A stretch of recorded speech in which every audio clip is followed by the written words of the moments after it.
자, 수량 및 실험, 관에서의 난류 흐름을 얘기하도록 하겠습니다. 저번 시간에 얘기한 거는 관에서의, 그러니까 임펄스 모멘텀 이론을 가지고 베르노이 방정식을 유도했고, 거기서 손실 수도에 대해서 얘기를 했습니다. 그 다음에 거기에서 가정은 정상 상태였죠. 정상 상태였고, 그 다음에 마지막으로 그것을 우리가 측류에다 적용을 해봤어요. 그 다음에 우리가 해보였고, 당연히 측류하고 나면 뭐 해야 돼요? 난류해야 되겠죠. 그래서 난류에 대한, 관에서의 난류의 흐름을 얘기해 보도록 하겠습니다. 자, 수업 목표 첫 번째는 운동량의 유출량과 전달 능력의 관계를 알아보고, 이를 통해서 전달력을 조금 쉽게 표현하는 방법을 다시 한번 나타내 보도록 하겠습니다. 저번 시간에도 잠깐 얘기했지만 여기서 다시 한번 할 겁니다. 그 다음에 이 전달 능력을 가지고 벽 근처에서 유속 분포를 한번 살펴볼 겁니다. 왜냐하면 전달 능력이 근처에선이 있으니까 그 벽 근처에서의 아주 지배적인 힘은 전달 능력이죠. 전달 능력이다 보니까 여기서 관에서 많이 떨어져 있는 벽에서 많이 떨어져 있는 그 위치에 대한 유속은 잘 모르지만 우리가 비교적 관에서 가까운 위치에 있는 것은 이 전달 능력을 통해서 어느 정도 유속 분포를 유추해 볼 수 있어요. 그래서 그것을 한번 생각을 해보자는 얘기고요. 그 다음에 뭐냐면 우리가 그렇게 약간은 복잡한 결과가 나타나는데 그런 거 말고 조금 일반적이고 제너럴하게 우리가 공학 문제에 적용시킬 수 있는 단순한 형태의 유속 분포를 한번 생각해 보도록 할 겁니다. 그래서 가장 먼저 첫 번째 할 것은 운동량의 유출량과 전달 능력 관계를 지난번에도 유도를 했지만 그것을 통해서 전달 능력을 쉽게 표현하는 방법 한번 배워보도록 하겠습니다.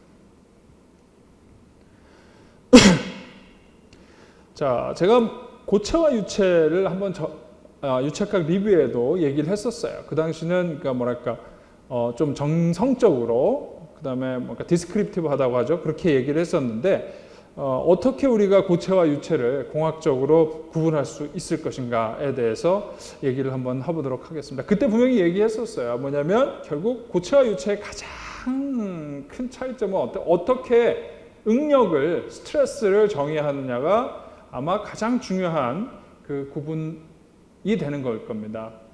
그래서 제가 여기다 솔리드라고 그랬죠. 즉 고체에서는 지금 뭐 1장이나 2장에서 유체학과 리뷰할 때도 분명히 말씀드렸지만 스트레스라는 것이 고체에서는 어떻게 된다고 그랬어요? 변형과 비례한다고 그랬죠. 변형. 그죠? 그러니까 deformation of length랑 deformation of thickness.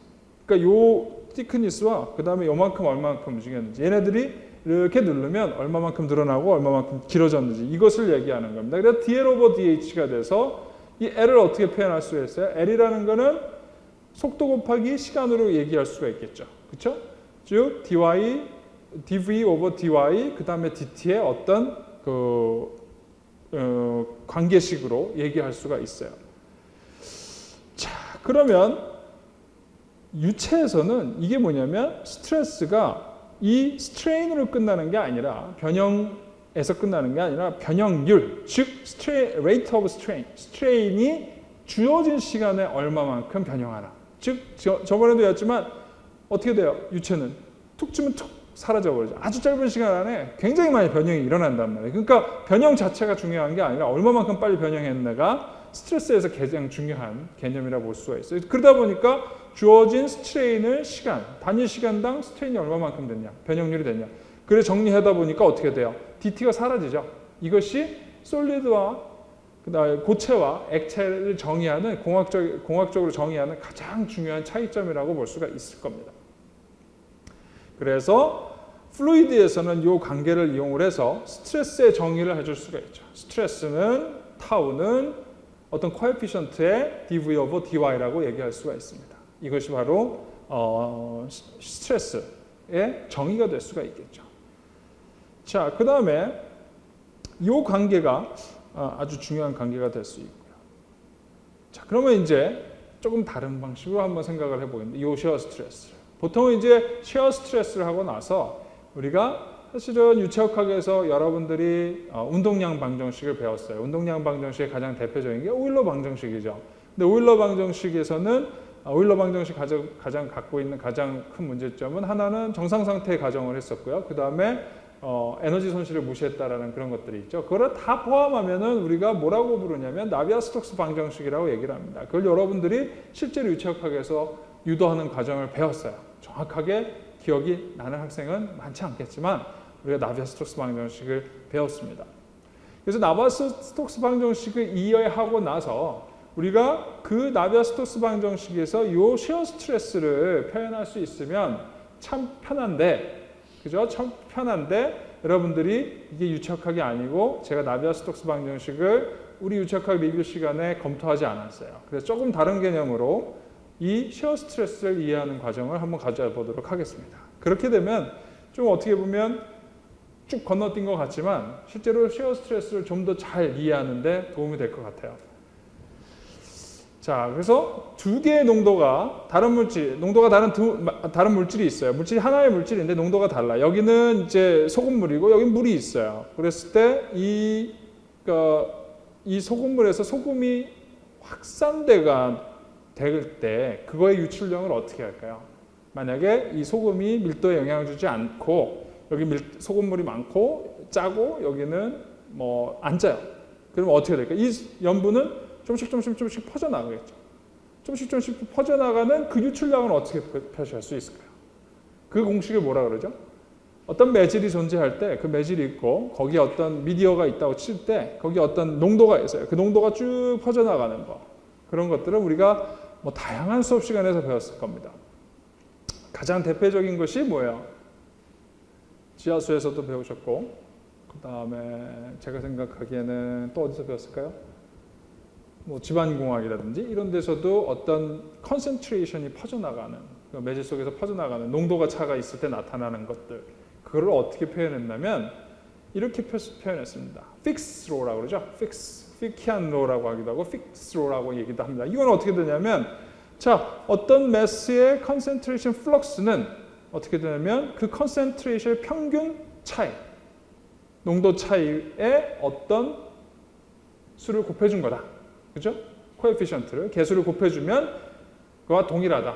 즉 정확하게 플럭스나 모르지만 컨센트레이션 차이에서 결정된다. 거기다가 어떤 코에피션트 구해주면 우리가 원하는 유출량을 계산할 수 있다는 얘기죠. 그렇죠? 이게 바로 픽스 로라고 보시면 됩니다. 자, 그 다음에 여러분 또 어디서 봤냐면 두 곳의 온도가 다를 때 두 곳의 온도가 달라요. 그렇죠? 여기서 가열을 한다면 여기와 여기 온도가 다르겠죠. 두 포지션의 온도가 다를 때 얘네들의 이 면을 통과하는 온도의 유출량, 열의 온도 유출량은 어떻게 표현할 수 있는가? 이것도 마찬가지입니다. 똑같은 방식으로 이거를 표현하는 공식을 뭐라 그러죠? 프리에로라 그러죠. 프리에로라 그래서 Q equal minus K 델타 T라고 얘기를 합니다. 델타가 아니라 델 T인데 요 델 T라고 합니다. 즉 이건 무슨 얘기예요? 온도 차이. 자 어쨌든 여기에 이 열이 통과하는 양은 여기와 여기의 열량 혹은 온도의 차이에 의해서 결정되고 그 차이에다가 일정 정분의 뭐를 곱해주면 우리가 열의 유출량을 알 수 있다라고 합니다. 오케이?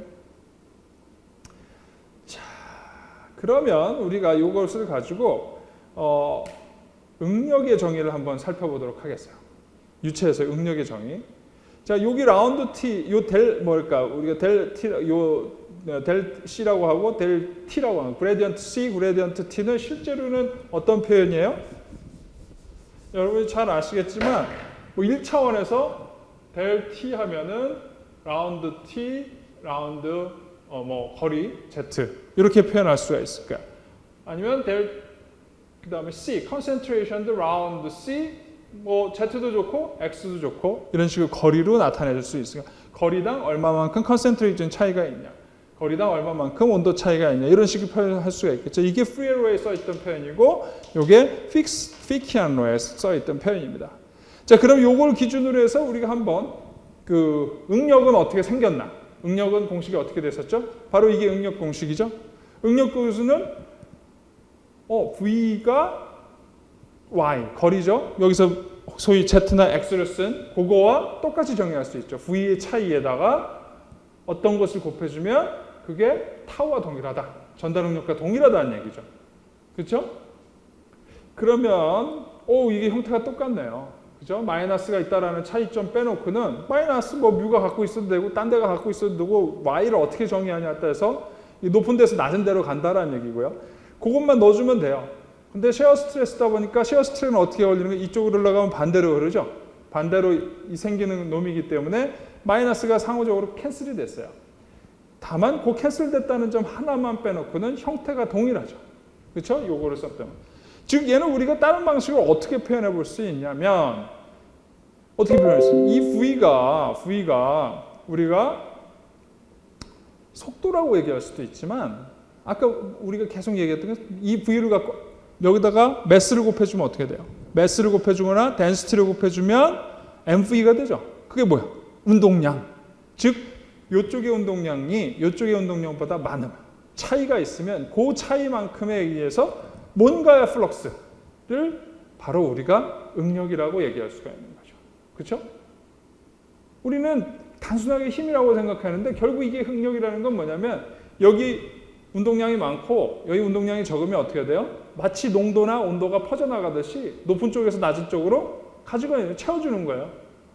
그러니까 제가 앞에서 말했듯이 운동량이라는 걸 우리가 조금 더 그 매스와 동일한 개념으로 생각하면 즉 움직이는 것들의 유체의 성질, 특성이라고 생각을 한다면 이것이 채워지는 게 너무 당연하겠죠. 농도와 밀도와처럼. 그렇죠? 그래서 큰 데서 낮은 데로 이 농도를 옮겨주는 거. 즉 모멘텀을 운동량을 옮겨주는 이것이 바로 타우란 얘기죠. 그렇죠? 전단응력. 근데 이걸 아픈 거 아니고 옛날 좀 몇 첩 더 전에 배웠던 운동량 그 다음에 응력에 대해서 얘기했을 때 무슨 얘기를 했었냐? 점성에 대해서 얘기했어요. 점성이라는 게 왜 점성이냐? 변형을 끈적거린다라는 얘기를 했었죠. 끈적임이 뭐냐라는 데에서 제가 말씀을 드렸어요. 끈적은 변형을 시키기 어렵다. 그렇죠? 운동량을 많이 줘야 된다. 그게 바로 이 비스커시티라고 그랬죠. 비스커시티. 그렇죠? 점성이라고 얘기했습니다. 전단응력, 그러니까 결국은 우리가 이 점성이라는 걸 잘 보면 운동량을 많이 줘야 큰 데서 내 손에서 운동량을 많이 줘야 얘가 끊어지는 것이 점성이 센 거죠. 그렇죠? 변형을 많이 시키기 위해서 변형을 시키기 위해서는 많은 힘이 들어가야 한다는 건 우리가 전성이고 결국 얘도 무슨 얘기예요? 그 비슷한 컨셉이 되는 거죠. 결국 운동량이 이동한다는 것. 즉 내가 손에서 힘을 많이 줘서 운동량을 많이 유체해다 주면 그때 움직이는 것. 그런 것들. 거기에 대한 반응을 우리가 바로 응력이라고 얘기할 수가 있는 거죠. 그러면 이것이 우리가 이게 왜 그레디언트로 표현할 수 있느냐. 바로 이 운동량의 차이에 의해서 마치 이 컨센트레이션이나 마치 이 템퍼러처가 그 높은 데서 낮은 데로 움직이듯이 얘 운동량도 동일한 컨셉으로 움직일 수 있다는 거죠. 자, 그러면 우리가 좀 더 생각을 해볼 것이 자, 이 컨셉을 가지고 방금 점성이라는 얘기를 했고 전단응력이라는 얘기를 했어요. 둘 다 어떻게 돼요? 제가 설명하는 방식이 비슷하죠. 점성 같은 경우 끈적임도 운동량을 어떻게 변형을 시키면서 어떻게 많이 주느냐, 적게 필요하냐, 뭐 이것들이 점성이라고 얘기했고 전단응력도 결국은 비슷한 컨셉이라는 얘기를 할 수가 있어요.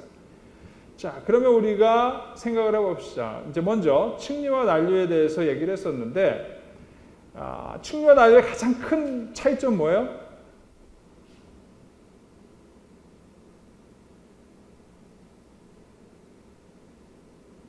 물론 많은 얘기를 썼을 겁니다. 관성력이 지배적이다, 점성력이 지배적이다. 자, 관성력이나 점성력이 지배적이다라고 얘기할 수가 있고요. 그 다음에 이거는 거죠. 바로 이걸 이렇게 했었죠. 그래서 점성력, 이게 점성 부분이고요. 이게 관성력 부분이에요. 역으로 생각할 수도 있지만 제가 뭐라 했냐면 이런 관성, 그죠? 관성이라든지 이 점성을 또 어떤 방식으로 표현해 줄 수 있냐라면 자. 제가 rho v를 놔두고 여기다 dv over dy 놔주고요. 뮤에다가 놓고 dv, dy 똑같이 곱해주죠. 그러면 밑에는 뭐가 돼요? 정확하게 뭐라고 표현할 수 있냐면 앞에서 전단응력 쓸 때 동일한 방식으로 얘기해주면 이건 뭐야? 점성이에요. 이거 점성이죠. 그죠? 분자의 점성 개수예요. 모레큘라 모멘텀 비스커시티라고 봐도 되는데 자, 이것이 뭐냐면 결국 아까 말한 듯이 모멘텀 플럭스 바이 비스커시티라는 얘기죠. 비스코시티, 점성에 의해서 모멘텀이 이동하는 양. 그죠? 유량. 위는 뭐라고 할 수 있을까요? 똑같은 개념으로 이게 미지의 코에피션트다. 로, 뉴, L이. 그럼 얘네들을 뭘로 볼 수 있냐면 하나의 개수로 볼 수 있죠? 이건 뭐야? 이너셔에 의해서 생기는 모멘텀의 유출량, 운동량의 유출량이라고 볼 수가 있는 거죠. 그렇죠? 이런 방식으로도 우리가 레이놀즈 수를 한번 생각을 해볼 수가 있어요. 즉 여러분들이 관성력, 힘이라는 거, 그다음 운동량 이런 것들은 결국 뭐냐? 운동량 혹은 뭐 이제 이런 것들은 사실 이렇게 플럭스를 계산할 수 있습니다. 어디서나. 그다음에 여기 제가 관성력이라고 얘기했던 거는 간단하게 여기만 붙여줘도 우리가 충분히 플럭스라는 얘기를 할 수가 있는 거고요. 자, 그래서 이렇게 표현될 수 있습니다. 자, 그럼 우리가 앞장에서 운동량을 어떻게 표현할 수 있냐? 전체적으로 점성력과 관성력에 의해서 이송되는 것을 알 수가 있죠. 앞에서 보면 이게 뭐냐?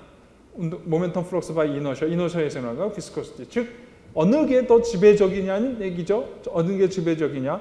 그렇다면 두 개를 더해서 뭐냐면 우리가 어떤 운동량이 이동한다는 건 뭐냐면 하나는 이너셔에서 움직이고 하나는 점성에서 움직인다. 두 개가 컨트리뷰션 한다는 얘기죠. 즉 전체 운동량은 어떻게 움직이겠어요?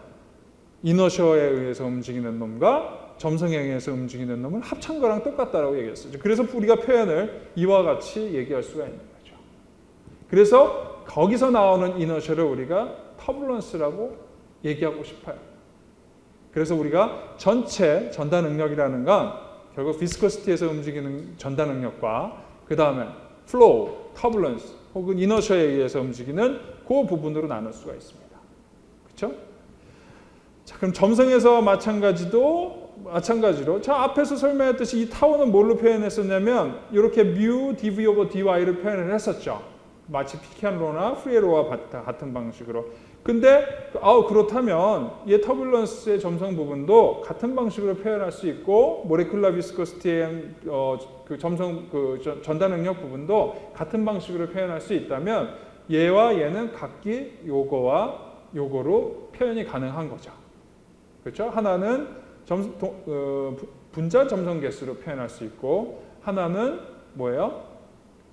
터뷸런스 혹은 에디 점성 개수로 표현할 수가 있어요. 자, 그래서 여기서 다시 한번 이제 언어를 정리하고 싶은데 제가 점성 개수랑 계속 이제 바꿔서 써요. 근데 점성 개수가 뭐라 그랬어요? 점성이라는 게 결국 모멘텀을 얼마만큼 주냐 이런 것들을 다시 모멘텀 확산 개수, 운동량 확산 개수라고 얘기할 수도 있습니다. 운동량 확산 개수가 결국 점성 개수와 동일한 얘기라고 할 수가 있죠. 자, 그래서 여기서 다시 정리를 해보면 즉 에디에 의한 부분은 이렇게 정의를 할 수가 있습니다. 앞에 부분은 모레큘라 분자에 의한 요 딱 떠놓던 요 부분을 우리가 난류 응력이라고 얘기를 합니다. 난류에 의한 어느 정도 모멘텀이 이동하는 그 양이라고 얘기할 수도 있고요. 난류 응력이라고 표현하기도 합니다.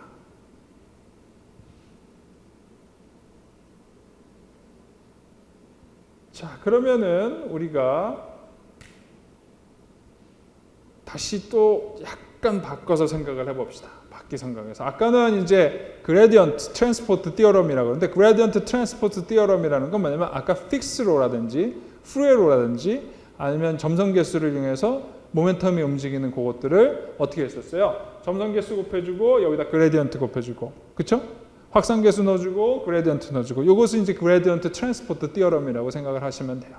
이런 것들은 상대가 무엇인 간에 그게 물리량이면 기존 물리량이건 뭐건 간에 물리량이라는 놈은 항상 얘네들은 우리가 이런 그레디언트 트랜스포트 이론을 만들어서 유출입량을 계산할 수가 있어요.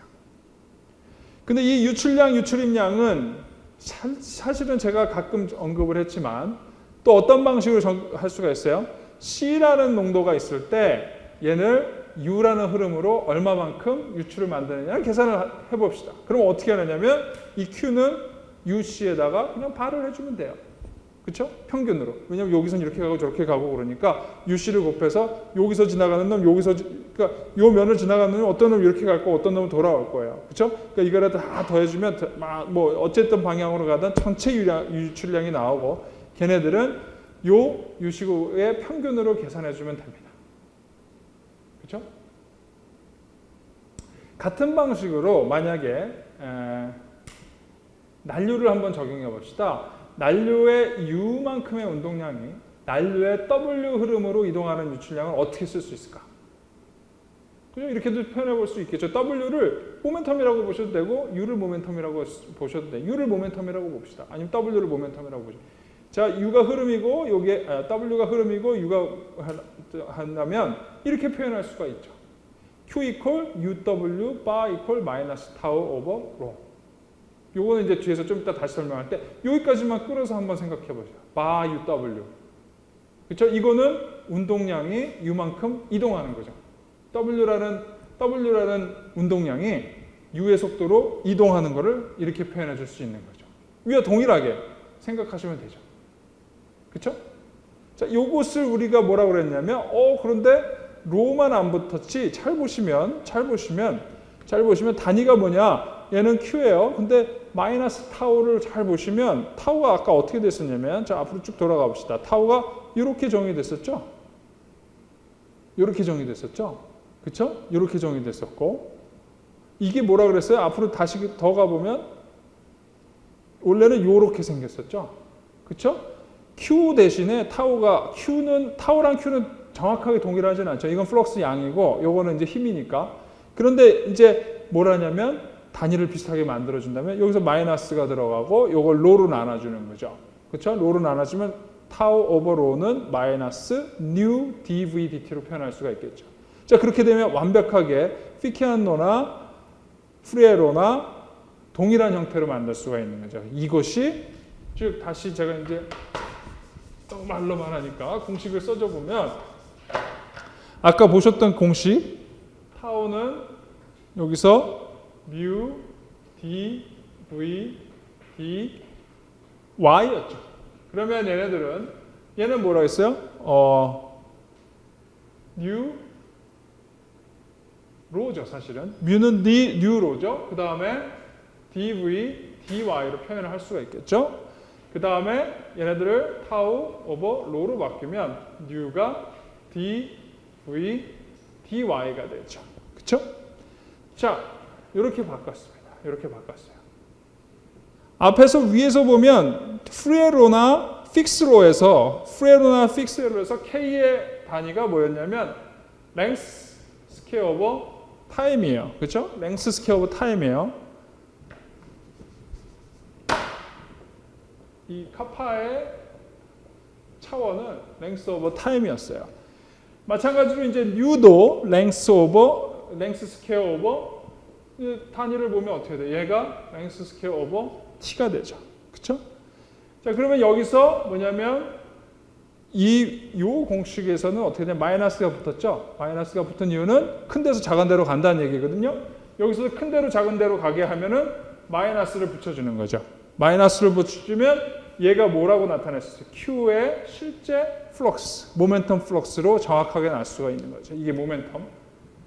즉 모멘텀 플럭스는 마이너스 타우 로와 동일하고 마이너스 뉴 라운드 U du로 표현될 수가 있다. 이렇게 표현될 수 있죠. 그래서 공식이 이제 다 동일하게 됐죠. 다시 뒤로 저희가 설명하던 것으로 돌아가 보면 자, 결국 요 관계식은 여기까지 우리가 얘기를 했어요. 즉 W라는 모멘텀이 U에 의해서 이동하는 그 Q는 이제 마이너스 타우 오버 로로 표현될 수 있다는 것이 바로 이 얘기입니다. 그죠?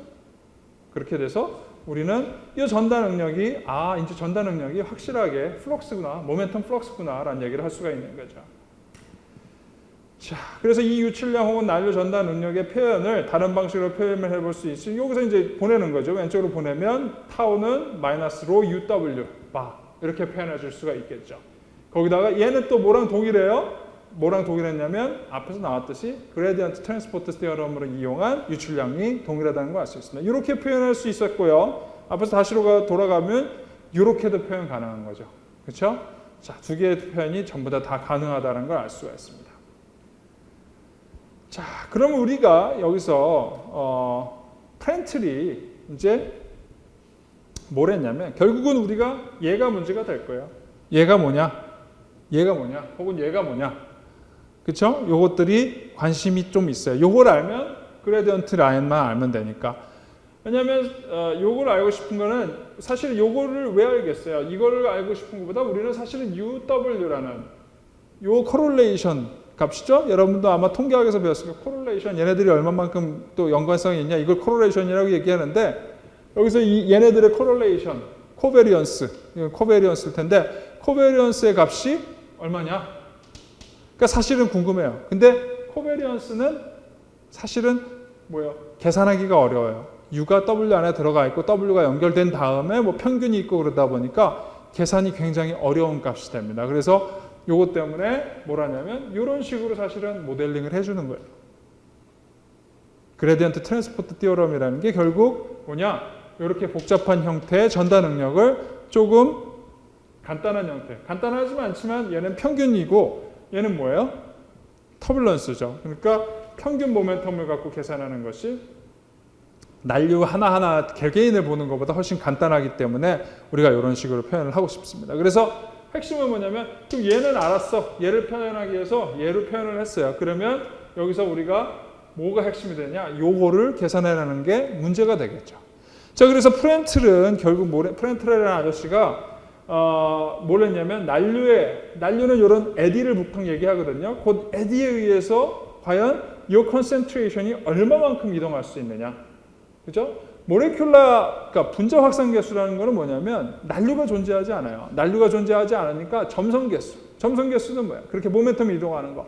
모멘텀이 이동할 수 있는 거는 어떤 물 속에 있는 여기 있는 모멘텀을 이동하려면 뭔가 이동시켜줘야 되죠. 뭔가 여기서 들고 나가야 돼요. 그러려면 뭐냐? 분자가 막 두드리면서 막 무작위적으로 막 충돌하면서 랜덤하게 퍼져나가는 거를 이제 분자 확산 개수라고 하고 난류 확산 개수라는 뭐냐면 그렇게 분자가 막 서로 부닥치고 해서 퍼져나가는 것 대신에 난류가 존재하는 거죠. 난류가 얘네들을 막 섞어주는 그런 역할을 합니다. 자, 그러면 이 난류에 의해서 이 유체가 이동할 수 있는 거리, 난류가 요만하면 요만큼 이동하는 거고 난류가 이만하면 이만큼 이동할 수 있겠죠. 그래서 거기에 있는 것들이 결국 여기 운동량을 여기에다 보내준다는 건 난류가 얼마만큼 사이즈가 되느냐에 따라 결정된다라는 컨셉을 가진 거죠. 그래서 프렌들이 계산한 것이 그렇다면 U라는 놈은 결국 어떻게 돼요? 이 거리, 그렇죠? 디스턴스, 그 다음에 주어지는 힘, 그거에 의한 곱에 비례한다라고 생각을 한 거죠. 그렇죠? 에디의 사이즈, 그 다음에 얘네들이 주는 힘, 그렇죠? 결국은 그게 여기 있는 것을 여기다 보내줄 수 있는 결국 그만큼의 양이니까 여기에 비례할 것이다. 정확한 관계는 모르지만 그 다음에 V도 역시 같은 관계를 가질 것이다. 그죠? 그렇습니다. 그래서 결국은 터뷸런스는 어떻게 될 거냐 했더니 이 관계가 U도 이렇게 돼 있고 U도 이렇게 돼 있으니까 여기다 집어넣은 거죠. 집어넣어서 어떻게 돼요? 로 L 스퀘어 dV dy. 여기 L이 두 개죠. dV dy가 두 개죠. 그러니까 이렇게 표현될 수 있다. 이건 양만을 표현한 겁니다. 그러면 이 터뷸런스의 shear 스트레스는 이렇게 표현을 할 수가 있고요. 그럼 앞에서의 관계식은 어떻게 되냐면 터뷸런스는 뮤T 곱하기 dV 오버 dy다라고 했죠. 그러니까 얘가 마이너스 요거와 동일하고 얘는 로 L로 요거와 동일한 거죠. 그렇죠? 동일하다 보니까 뭐가 돼요? 하나 찾아냈죠. dV dy가 동일하구나. 그러면 dV dy의 한 개는 없어지고 결국 요 뮤T는 뭐가 돼요? dV dy가 한 개 없어진 요거와 동일하게 되는 거죠. 그렇죠? 그래서 프렌틀은 뭐란 거냐? 난로의 에디의 사이즈와 에디의 위아래에서 미치는 결국 뭐겠어요? 쉐어라는 건 평균의 개념이죠. 플럭추에이션의 개념이 아니라 평균의 개념입니다. 평균으로 힘을 주는 개들의 그레디언트를 결정할 수 있다. 이것이 바로 프렌틀의 어널러지라고 얘기할 수가 있습니다. 자, 그럼 이걸 갖고 뭐 할 거냐면 이제 전달 능력을 조금 쉽게 표현하는 방법을 배운 거예요, 여러분들은. 그레디언트 트랜스포트 테오럼을 가지고 전달 능력이 어떤 것들을 표현할 수 있는지 했습니다. 그러면 지금 프렌틀이 만들어 놓은 가진 그런 관계식을 가지고 뭘 할 거냐? 유속 분포를 알아보려고 해요. 어떻게 유속이 되냐? 왜 유속 분포는 어떻게 결정되겠어요? 여기서 잡고 있고 여기는 유속이 빠르니까 이 사이에서 운동량을 여기가 많은 거예요. 유속이 빠른 건 많은 거고 여기 유속이 없는 거예요. 그러니까 난류가 빨리빨리 뭘 해주는 거예요? 여기 운동량을 일로 채워주는 거죠. 계속 운동 에너지를 계속 채워주는 거예요. 여기 있는 운동 에너지는 어떻게 됐어요? 잡고 있다는 얘기는 뭐예요? 운동 에너지를 잡고 있다는 거는 운동이 소멸됐다. 디시페이트 됐다. 소멸, 디시페이트는 뭐예요? 어떤 개념이죠? 한지수? dissipation은 어떤 개념이에요? 에너지가 소산됐다. 무슨 뜻이에요?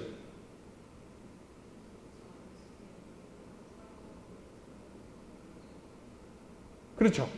소산됐다. 열이 소산됐다. 이거는 뭐야? 열이 소산됐다가 아니죠. 에너지가 소산됐다. 운동 에너지가 소산됐다라는 건 뭐냐면 퍼져서 골고루 퍼져서 뭐가 되냐? 카이네틱 에너지가 아니라 열의 에너지가 된 형태를 우리가 소산됐다고 얘기하는 거죠. 자, 그러니까 또 전달은 그러니까 비스코시티가 뭔지 알겠죠? 비스코시티가 뭐 하는 놈이에요? 그러니까 실제로는 점성이라는 애는 운동 에너지를 열의 에너지로 바꿔주는 애예요. 그러니까 여러분 막 여기서 손을 막 이렇게 하면은 어떻게 돼요? 손이 뜨거워지죠. 손이 뜨거워지는 건 뭐야? 내 운동 에너지를 열 에너지로 바꿔주는. 즉 마찰, 점성에 의해서 운동 에너지가 열 에너지로 바뀌어주는. 열 에너지로 바뀌어졌다는 얘기면 물에서는 매저러블 하지 않겠죠. 무슨 얘기냐? 바꿔주면서 그 안에서 뭐 돼요? 엔트로피를 증가시키는 형태로 막 퍼져나가는 거죠. 그죠?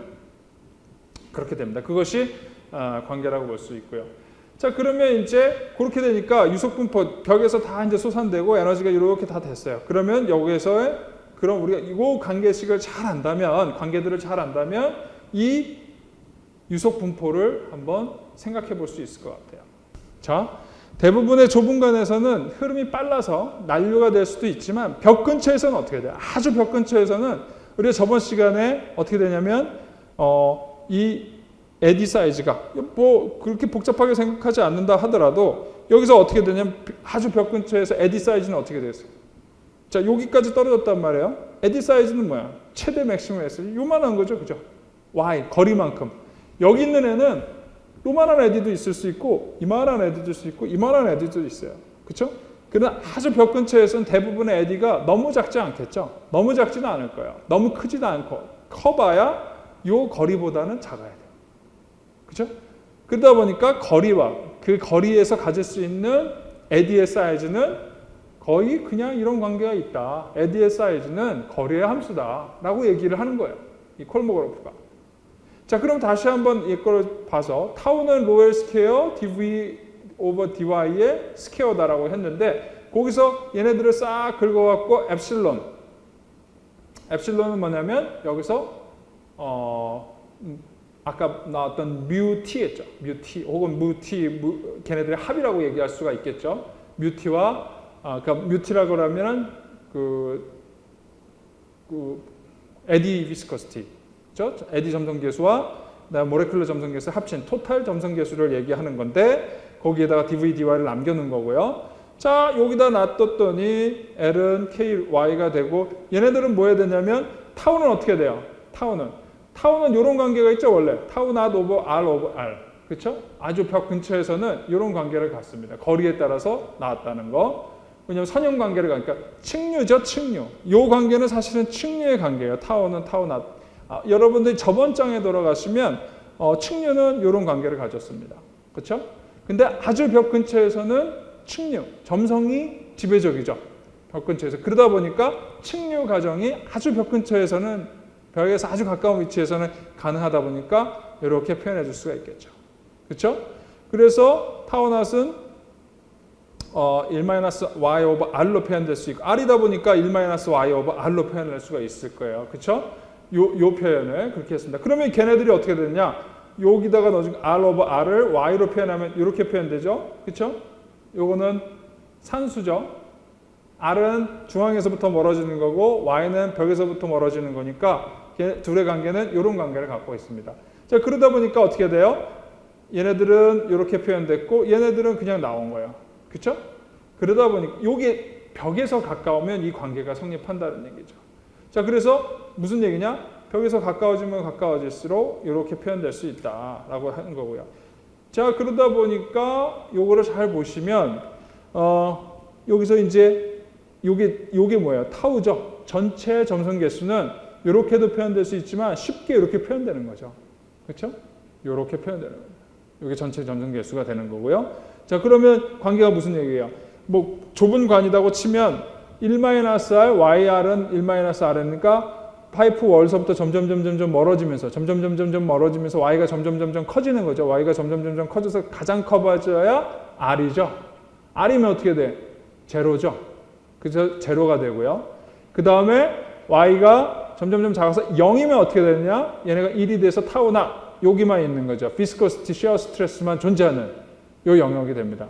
여기서 어떻게 됐어요? 딱 벽에서는 딱 벽에 붙어 있는 상태에서는 비스코시티, 점성, 분자 확산계수, 분자는 완전히 지배적이지만 분자 확산계수는, 분자 점성 계수는 그런데 에디는 존재하지 않겠죠. 왜냐하면 아까 에디의 선형은 L equal KY니까 Y가 제로면 L도 제로죠.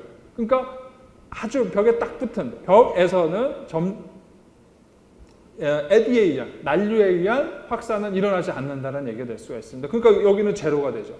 다만 점점 증가하면서 바로 점성계수에 의해서 즉 시어 스트레스에서 지배적인 형태를 갖게 되는 거죠. 이렇게 쭉 모양을 갖게 됩니다.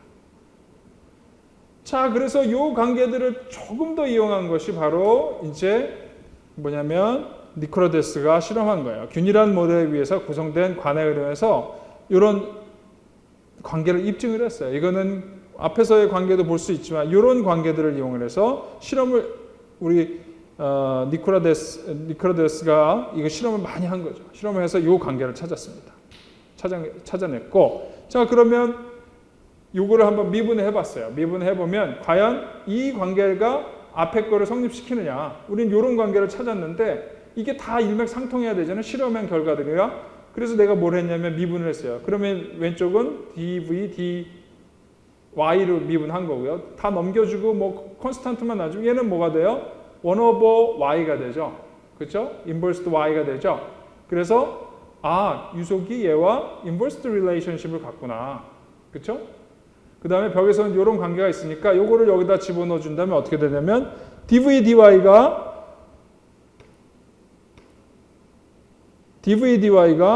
이렇게 되고 얘네들이 관계가 1 over y, 그렇죠? 1 over y라고 하니까 이걸 집어넣어 줬단 말이에요. 그러니까 rho L 스퀘어 y1의 스퀘어가 되고요. 얘네들은 어떻게 하나 보니까 앞에서 봤듯이 요 관계, 그렇죠? 요 관계를 이용해서 이렇게 놓을 수가 있죠. 그러다 보니까 여기가 y분의 1고 있고 요것도 있구나. 그래서 다 날려주고 결국 뭐냐면 L은 결국 뭐냐면 계산해 봤더니 y 오른쪽으로 넘어간 거죠. y 오른쪽으로 넘어가서 y 나오고 스퀘어 루트가 돼서 L은 y 곱하기 스퀘어 루트 1 마이너스 y 오버 r과 비례하는구나 라는 걸 알 수가 있었어요. 이렇게 비례하면 좋죠. 왜 좋아요? 그냥 요것들을 나 모르겠는데 그냥 우리가 임의의 개수를 집어넣어서 동일하다고 만들어버릴 수가 있죠. 그래서 L은 이렇게 ky 곱하기 1-y 오버 r의 1 오버 2승으로 표현할 수가 있습니다. 자, 그래서 이렇게 표현한 것들 가지고 이렇게 됐어요. 이렇게 됐는데 이제 관계식을 앞에서부터 다시 한번 정리해 보면 자, 이렇게 돼서 요 타우낫과의 관계, 요 관계들을 이용해서 다 정리를 해보면 타우낫 오버 로 k 스퀘어 y 스퀘어가 dv 오버 dy 스퀘어가 되는 것을 알 수가 있죠. 그렇죠?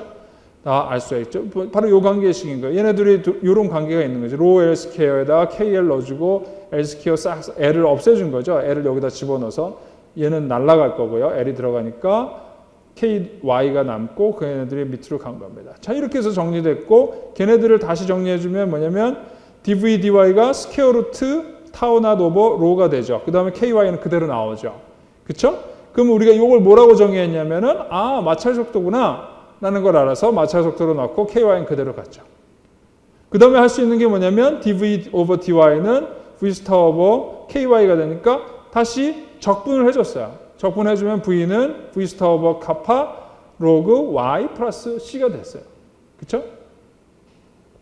그래서 확인해 봤더니 관의 중심에서 v equal r은 센터가 되는 거죠. 그래서 vc는 v 스타 오버 카파 로그 r 플러스 c가 됐고 그러면 c가 뭔지 알죠. 이제 c가 뭔지 아니까 얘네들을 요 식에다 다시 집어넣어 줘 봤어요. 집어넣어서 정리했더니 요 식이 나왔네요.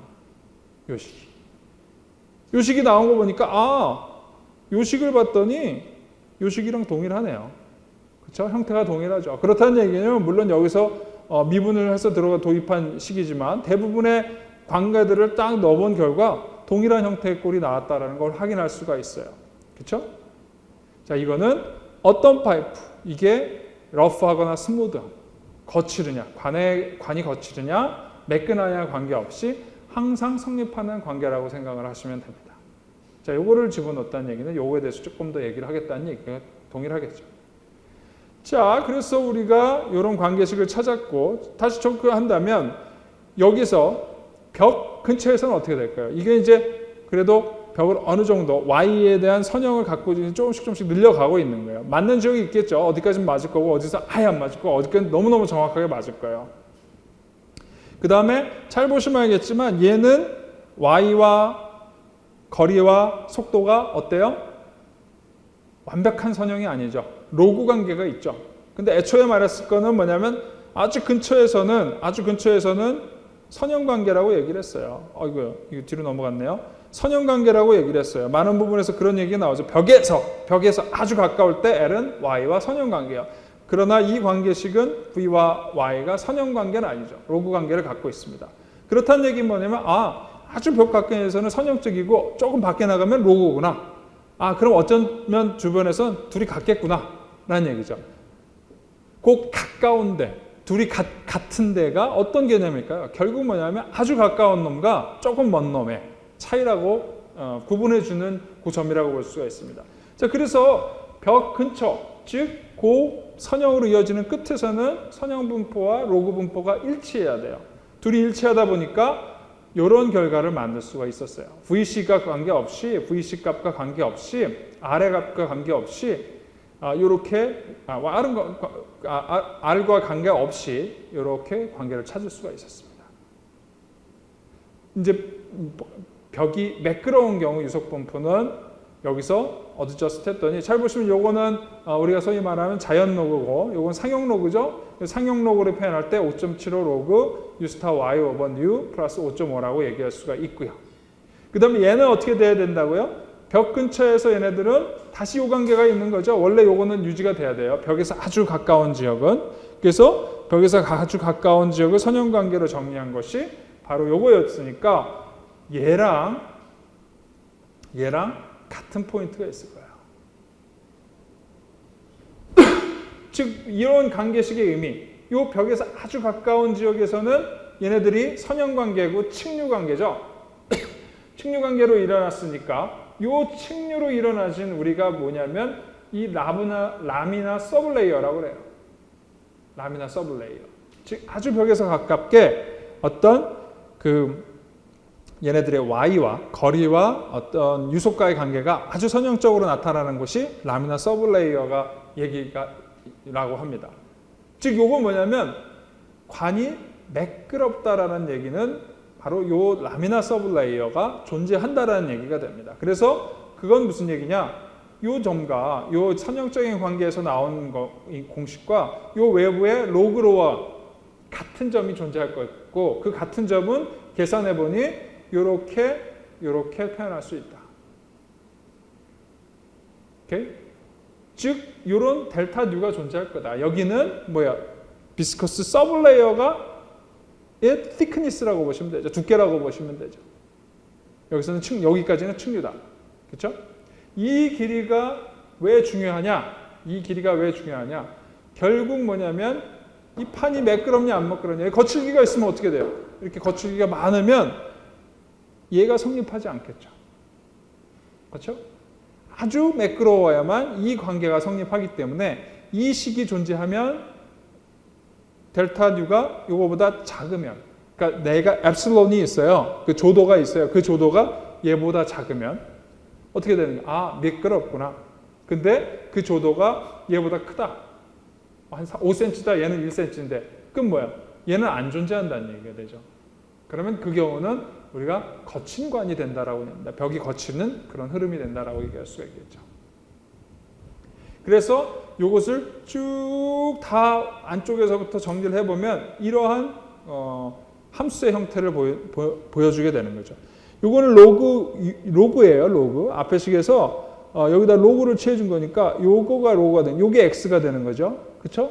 그러니까 x축이 로그가 되니까 x축에 따라서 얘와 얘의 관계는 얘가 로그일 때만 선형 관계가 나타나는 거죠. 그렇죠? 그래서 얘가 로그고 얘는 그냥이니까 이 관계가 어떻게 되냐면 이런 관계를 보입니다.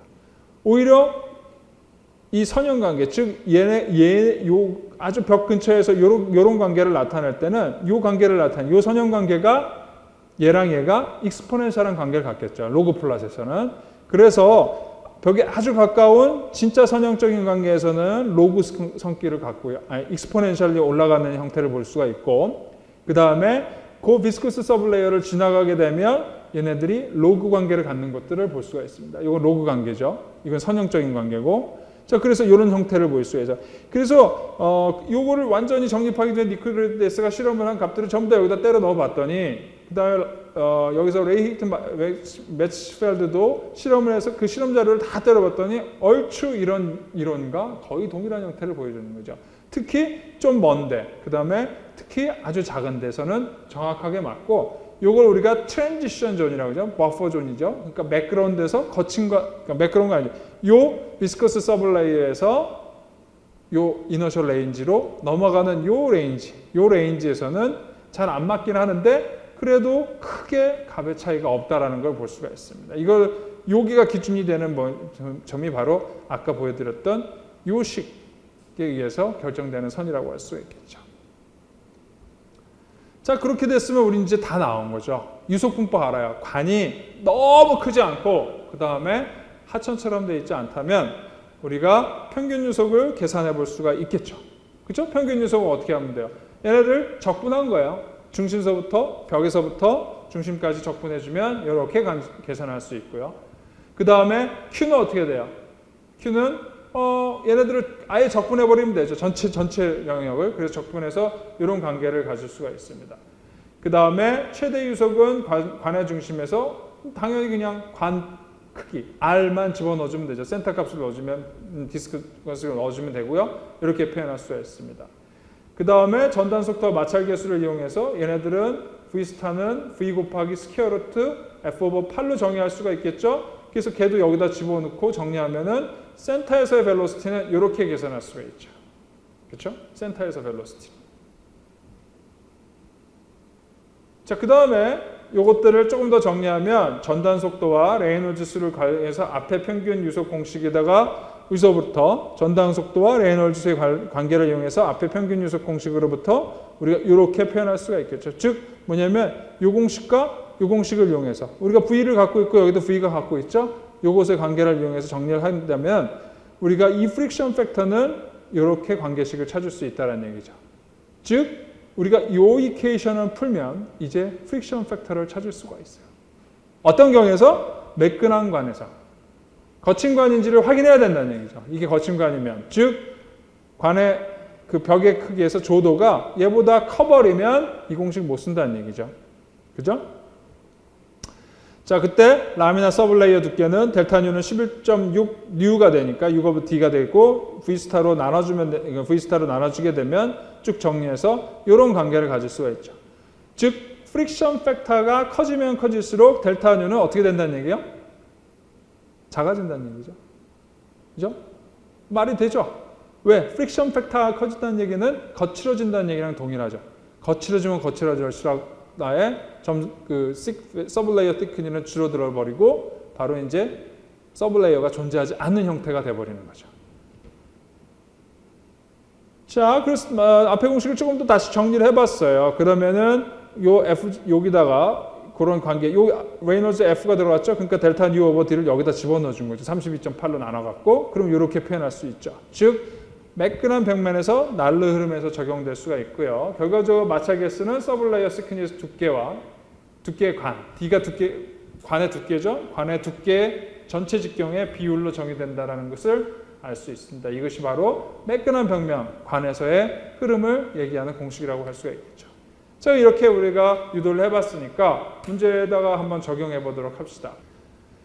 자, 이그젬플 1은 75mm 직경관에 20도씨 물이 흐르고 있어요. 그래서 응력기를 이용해서 측정한 응력 계수 타우낫은 3.68 뉴턴 퍼 미터 제곱입니다. 이때 비스쿠스 서블레이어의 두께랑 마찰 계수, 그다음 평균 유속, 관의 중심 유소, 그 다음에 중심에서 25mm 떨어진 곳에 전달 능력을 계산하고 이걸 통해서 관의 길이가 1000m일 때 손실수들을 총 계산해라. 뭐 그런 내용입니다.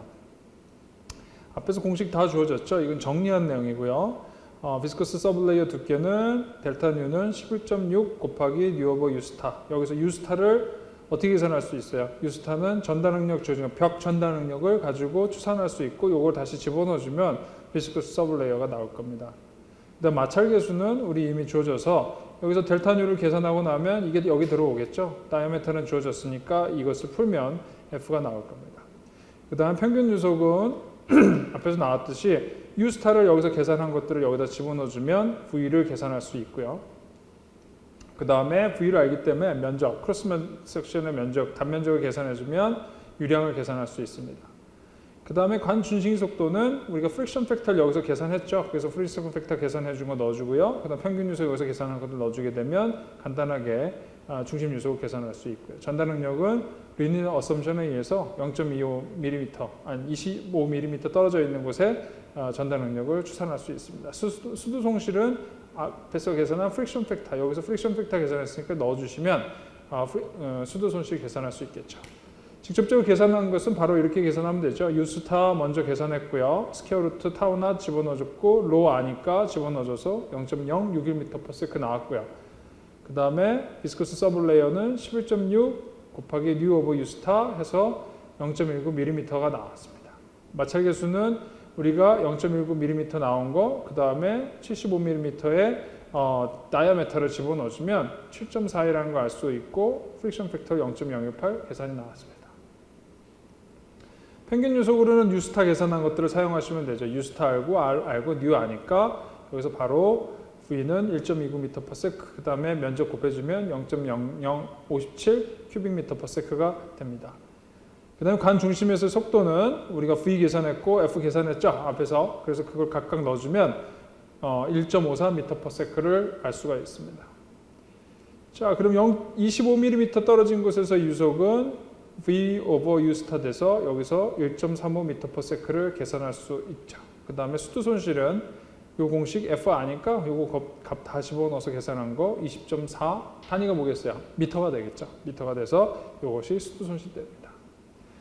자, 오늘 수업의 마지막은 조금 더 단순한 형태의 유속 분포를 이해해서 그걸 적용하는 건데 우리가 말하는 블라시우스 방정식이라고 합니다. 이 블라시우스 방정식은 앞에 벽의 법칙이 조금 더 아주 벽에 가까운 부분을 얘기한다고 치면 이 블라시우스 법칙은 조금 먼 곳에서 그 다음에 어때요? 레이놀즈 수가 상당히 높은 아주 난리적인 특성이 강한 곳에서는 블라시우스 방정식을 사용해도 어느 정도 비슷한 값을 만들어낼 수가 있습니다. 가장 먼저 블라시우스가 한 것은 뭐냐면 마찰 계수를 다음과 같이 정의했어요. 이 프릭션 팩터는 0.316 오버 레이놀즈 오버 포스다. 그래서 실험적으로 찾아낸 공식입니다. 실험적으로 찾아냈고요. 그 다음에 이 실험적인 공식을 이용해서 바이스바하의 법칙에다가 집어넣어주면 우리가 F 대신에 이걸 넣어준 거죠. 그래서 정리를 쭉 해주면 레이놀즈 넘버도 원래 로 LV 오버 미우를 넣어주고 정리를 한 겁니다. 그러면 HL은 이렇게 얘기할 수가 있죠. 그러면 이것은 뭘 얘기하냐면 손실수도의 경우에는 평균 유속의 1.75승에 비례한다. 즉 평균 유속이 조금 증가하게 되면 이 손실수도는 1.75배, 조금 더 많이, 거의 2배가량의 어떤 증가 속도를 보여준다는 얘기죠. 그래서 속도가 빨라질수록 효율성이 떨어진다고 얘기할 수도 있겠습니다. 자, 그래서 벽에서의 이걸 전달 능력을 생각을 해보면 우리가 앞에서 이 관계를 찾았죠. 역시 마찬가지로 프릭션 팩터를 집어넣어주게 됐고 그 다음에 정리를 하게 되면 이런 관계식을 찾을 수가 있습니다. 이것이 타우낫의 전달 능력의 관계입니다. 자, 이 전달 능력의 관계를 일단은 놔두고요. 그 다음에 블라시우스는 유속 분포는 차원 해석과 실험을 통해서 이런 관계를 또 찾았어요. 그렇겠죠. 유속 분포가 이렇게 가다 이렇게 여기 아무것도 없는데 그렇게 변할 건 없죠. 만약에 벽이 없거나 그러면 균일한 분포를 나타낼 겁니다. 그 다음에 벽에 가까이 가면서 뭔가 주변 형태를 가진다면 걔네는 아마도 이렇게 조금 다항식의 관계를 가질 것이다. 유속과 유속 분포는 로그가 될 수도 있고 익스포넨셜이 될 수도 있고 승이 나올 수도 있겠죠. 파워가. 자, 그러면은 블라시우스는 속도 분포장 이용해서 평균 유속을 먼저 계산을 했습니다. V 파이 R 스퀘어는 스퀘어 루트 R 제로, 그 다음에 VC 곱하기 Y 오버 R의 M승 한 다음에 이 면적을 R 스퀘어 대신에 R 마이너스 1 마이너스 dy 넣어서 적분한 걸 하면 이 공식이 나온다는 얘기죠. 자, 그래서 이걸 적분했어요. 얘를 적분하고 나면 어떻게 되냐면 이런 관계식을 찾을 수 있었습니다. m이 이제 m 플러스 1, m 플러스 2로 나온 거죠. 자, 그렇게 계산을 했고요. 그 다음에 요거를 다시 VC가 어떤 관계를 가졌냐면 앞에서 나왔듯이 VC와 V가 이런 관계에 있으니까 요거를 이용을 해서 거꾸로 다시 넣어줬어요. 여기다가 VC 대신에. 그렇게 하면은 이 평균 유속은 이렇게 표현할 수 있겠죠. 자, 평균 유속을 계산한 다음에 어떻게 되냐면 자, 앞으로 다시 들어가면 요 전달 능력에서 V와의 관계가 있죠. 그래서 이 평균 유속을 여기다 집어넣어 준 거죠. 계산한 거를. 집어넣어 주면 바로 이런 관계가 나오는 겁니다. 이런 관계가 나오는 거죠. 근데 문제는 뭐냐면 얘가 타우 낫이 어떻게 돼야 돼요? 얘는 지름과는 사실 관계가 없겠죠. 여기가 벽이고 물이 흘러간다고 치면 벽에서 뭐 이 두께, 예를 들어 관의 두께가 점점 아주 가까우면 관계가 있겠지만 아주 작은 관계, 점점 관이 커진다고 그래서 그렇게 심한 관계가 있을 수가 없어요. 그러다 보니까 R은 뭐야 돼요? 무시돼야 되는 것이 맞죠. R은 전달 능력, 특히 벽 전달 능력에는 거의 영향을 주지 않기 때문에 얘는 0차가 돼야 된다. 0차가 돼서 계산해보니 M은 7분의 1이더라. 그렇게 나온 거죠. 7분의 1을 넣어줬더니 결국 이런 관계를 갖고 전달 능력으로 이런 관계를 찾아냈습니다. 그 다음에 블라시우스는 요 관계를 찾아냈어요. 그럼 우리가 요것들을 가지고 한번 예제에다 적용을 해봤습니다. 예제는 뭐냐면 앞에 우리가 유도한 거와 동일한 방식으로 하기 위해서 결과가 어떻게 나오는지 한번 봅시다. 그래서 앞에 예제, example 1에서 했던 것들을 그대로 적용했어요. 이때 마찰계수, 벽에서 마찰 유속, 그 다음 25m 떨어진 곳에 블라시우스 관계식을 이용해서 비교해라 라고 나왔죠. 그럼 먼저 블라시우스에서 가장 먼저 해야 되는 건 뭐냐면 레이놀즈 수를 찾는 거겠죠. 레이놀즈 수를 찾아서 1.29m/s를 찾았으니까 레이놀즈 수는 뭐가 돼요? VD 오버 U니까 9만 정도 되죠. 그래서 10만 정도는 충분히 쓸 수 있다 라고 했었으니까 거기다 집어넣어서 마찰 계수는 0.018이다라는 걸 찾았습니다. 0.018이니까 앞에 한번 들어가 볼까요? 무슨 수가 나왔는지 확인해 보면 프릭션 팩터가 앞에서는 그렇죠. 0.018 나왔죠.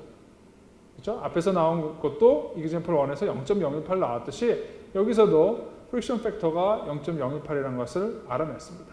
그 다음에 중심 유속을 계산했습니다. 그래서 센터 벨로시티는 1.5m/s가 나왔어요. 1.58m/s가 나왔어요. 이거 블라시우스 그대로 넣어서 계산한 겁니다. 앞으로 돌아가서 우리가 VC가 뭐였는지 확인을 해보면 V가 나왔죠. 센터 유속은 얼마나? 1.54 나왔죠. 1.54와 여기선 1.58 나왔으니까 사실은 굉장히 러프한 가정을 사용했음에도 불구하고 한 5%?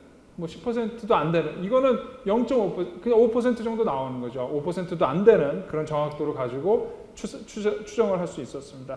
벽에서 지금 전달 능력도 믿을만하게 넣어서 계산을 해봤고요. 25mm 떨어진 유속도 1.35m/s 나왔으니까 앞에 돌아가서 얼마 나왔었죠? 아까는 1.35m/s인데 여기는 1.35m/s 똑같이 나왔네요. 그러니까 그 유속 분포는 상당히 또 정확하게 예측이 된다는 것을 알 수가 있습니다. 그래서 블라시우스 방정식이 비교적 간단한 방정식임에도 불구하고 상당히 정확한 결과를 만들어서 공학적으로 좀 심플한 계산을 할 때 여러분들이 잘 사용할 수 있을 겁니다. 자, 그래서 오늘 배운 내용은 운동량의 유출량과 전달 능력의 관계를 알아보고 이를 통해서 전달 능력을 쉽게 표현하는 방법을 좀 이해해 봤습니다. 그래서 전달 능력과 프렌트의 아놀로지 방정식을 이용해서 벽 근처 유속 분포를 알아보고 이를 위해서 관의 특성을 좀 이해했습니다. 거친 관인지 매끈한 관인지를 얘기를 했고 그것을 어떻게 결정하는지에 대해서도 얘기를 했습니다. 그 다음에 벽법칙과 블라시우스 등을 이용해서 공학적으로 단순화된 유속 분포를 이해하고 이걸 통해서 유속이라든지 센터 유속이라든지 어느 거리에서 떨어진 전달 능력, 유속 같은 것들을 추산해 봤습니다. 자, 감사합니다.